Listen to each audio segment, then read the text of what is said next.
Everyone, मस्त सकाळ झाली. योगा करून घेतला. छान तयार होऊन आम्ही फिरायला निघालोय.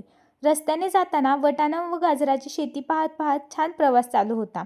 जाताना रस्त्यातच एक सुंदर मंदिर लागलं. तिथे काही थांबता आलं नाही, पण गाडीवरनंच दर्शन घेतलं. मस्त वातावरण होतं. जाताना ज्या ठिकाणी आम्हाला जायचं होतं ते ठिकाण देखील आता दिसायला लागलं होतं. जवळ यायला लागले आता डेस्टिनेशन. मंदिराच्या परिसराची हद्द देखील सुरू झाली आता. वरती जायला चांगला रोड होता. दोन्ही बाजूंनी रोडच्या मध्ये असलेले लाईट आणि झाडे देखील लावली होती. छोटासा घाट पार करून आम्ही पोहोचलो श्री क्षेत्र कानिफनाथगड बोपगाव येथे.